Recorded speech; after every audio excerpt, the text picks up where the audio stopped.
आप सबका एक बार फिर से अपने यूट्यूब चैनल पे स्वागत है।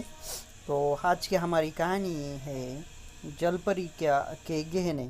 तो यह कहानी हम शुरुआत करते हैं। एक बहुत ही खूबसूरत नदी थी और उसी नदी के किनारे एक गांव था। वहाँ एक शीला नाम की लड़की रहती थी।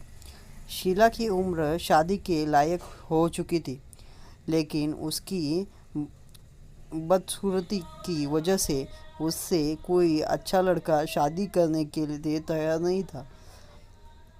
शीला मन ही मन टूट चुकी थी, क्योंकि उसके साथ की सभी सहेलियां माँ बन चुकी थी और यह अभी तक दूसरों के बच्चों को ही गोद में खिलाकर अपना मन भर रही थी।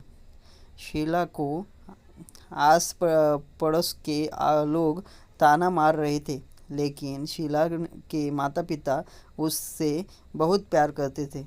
उन्हें अपनी बच्ची की बहुत चिंता थी, इसलिए वह अपनी बच्ची की शादी के लिए गहने खरीदने बाजार जाते हैं।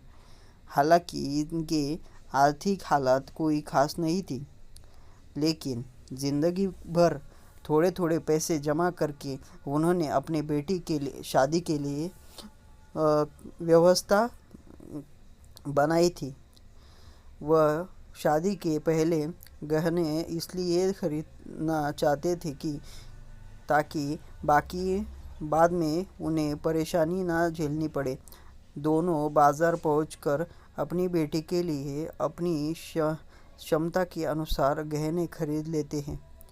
उन्हें शीला के लिए कुछ कपड़े भी लेने होते हैं, इसलिए वह कपड़ों की दुकान पर पहुंचकर कुछ साड़ियाँ खरीद लेती है। दोनों बहुत खुश थे। वह जल्दी से अपने घर पहुंचकर शीला को गहने और कपड़े दिखाना चाहते थे। रास्ते से दोनों लौट ही रहे थे होते हैं कि अचानक उनके हाथ से गहनों की वाली बैग एक व्यक्ति छुड़ाकर भाग जाता है। शीला के माता पिता गहनों को बचाने का बहुत प्रयास करते हैं, लेकिन वह गहने नहीं बच पाते। गहने चोरी हो जाते हैं। दोनों दुखी हो जाते हैं। उन्हें अब अपनी बेटी की शादी के सारे सपने टूटते हुए नजर आ रहे थे। दोनों सोचते हैं कि अब इस जीवन में क्या करेंगे। हम अपनी बेटी की शादी तक नहीं कर सके और दोनों आत्महत्या करने का फैसला कर लेते हैं। वहीं से थोड़ा दूर एक नदी के घाट पर दोनों पहुंच जाते हैं और पानी में छलांग लगाने के लिए पहाड़ी की ऊंचाई पर जाने लगते हैं। अचानक उन्हें एक लड़की का बॉक्स पानी में तैरता हुआ लकड़ी का बॉक्स पानी में तैरता हुआ नज़र आता है। बॉक्स बहुत ही खूबसूरत दिख रहा था। दोनों दोनों लकड़ी की सहायता से बॉक्स को नदी के किनारे ले आते हैं और जैसे ही बॉक्स को खोलकर देखते हैं तो उनकी आंखें फटी की फटी रह जाती है, क्योंकि बॉक्स में एक से एक खूबसूरत गहने दिखाई दे रहे थे। दोनों एक दूसरे के चेहरे को देखते हैं और बॉक्स को जल्दी से लेकर अपने घर की ओर निकल लेते हैं। गहने मिलते ही दोनों ने अपने मरने का विचार बदल दिया था। वह घर पहुंचते ही अपनी बेटी को गहने दिखाते हैं। शीला बहुत खुश होती है और उन्हीं गहनों में से जैसे ही वह एक खूबसूरत सा हार अपने गले में पहनती है, अचानक शीला एक परी की तरह खूबसूरत दिखाई देने लगती है। पूरी कमरे में उसके चेहरे की चमक से रोशनी फैल जाती है। ऐसा लग रहा था कि मानो कोई अप्सरा स्वर्ग से उतरकर आई हो। शीला अपनी आप को आईने में देखते ही दंग हो गई। उसे समझ ही नहीं आता कि वह इतनी सुंदर कैसे हो गई। वह खुशी के मारे झूम उठी और अपने माता पिता के गले लग जाती है। यह शीला अपनी खूबसूरती से खुश हो रही होती है और समुद्र दुनिया के अंदर गहन नौके खो जाने से हलचल मच चुकी होती है। दरअसल उस लड़की के बॉक्स में जलपरी के गहने थे। गलती से वह समुद्री तल तह तल पर ऊपर आ गए थे।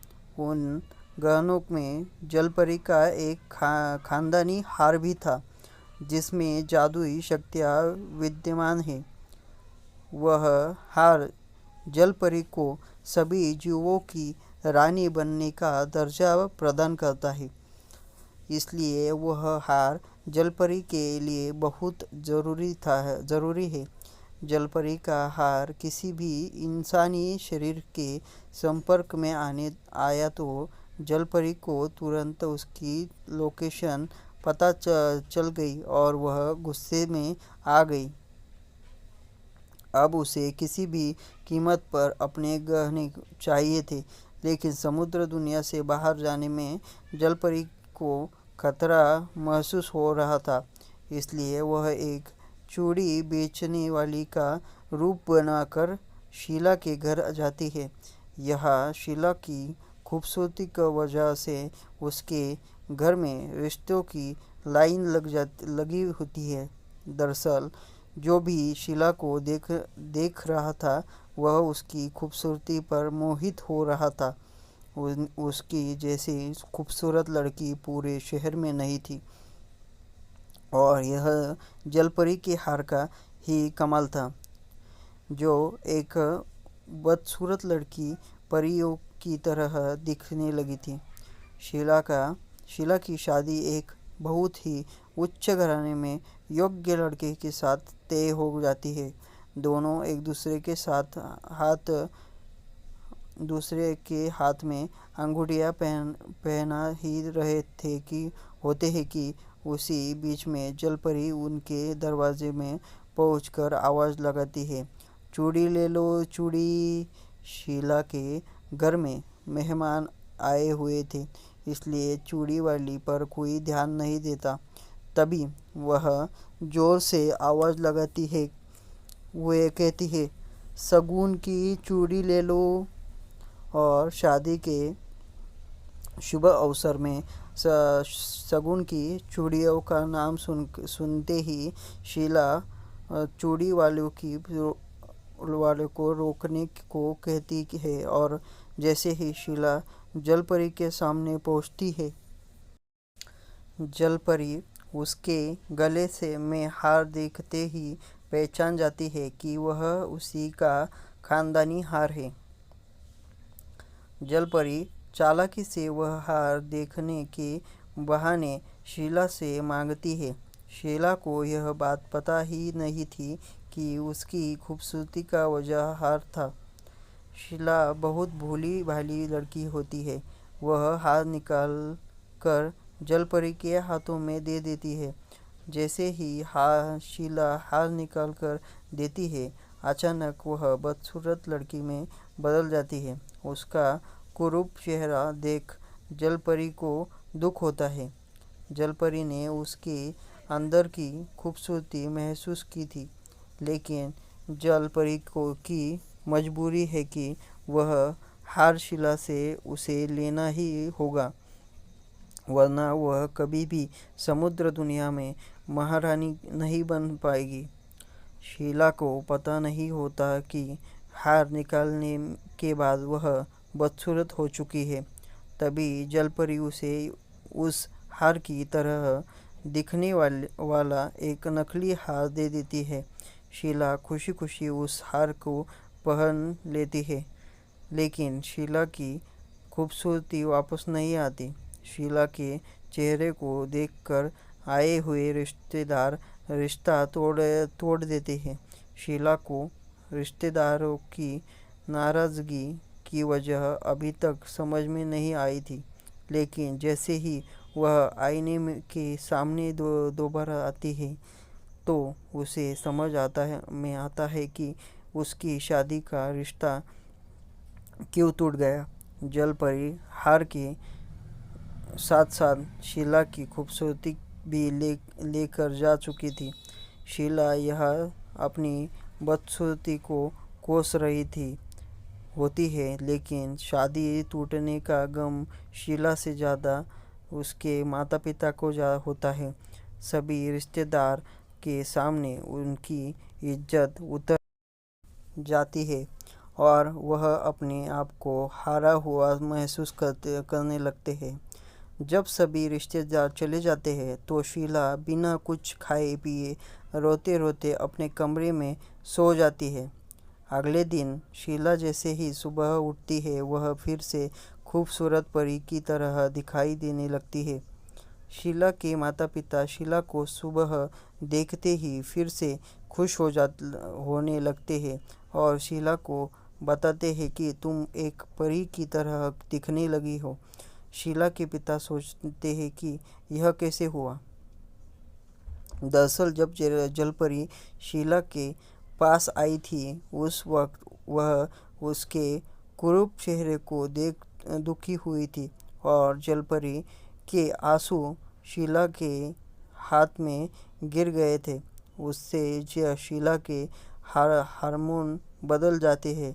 अब शीला को खूबसूरत दिखने के लिए जलपरी के गहने की ज़रूरत नहीं थी। वह भी एक परी बन चुकी थी।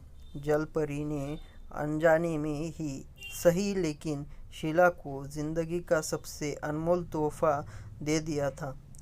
यह कहानी अगर आप सबको पसंद आई हो तो लाइक करें, शेयर करें और सब्सक्राइब करें अपनी चैनल को और ऐसी ही कहानियाँ सुनने के लिए मेरे साथ बने रहे।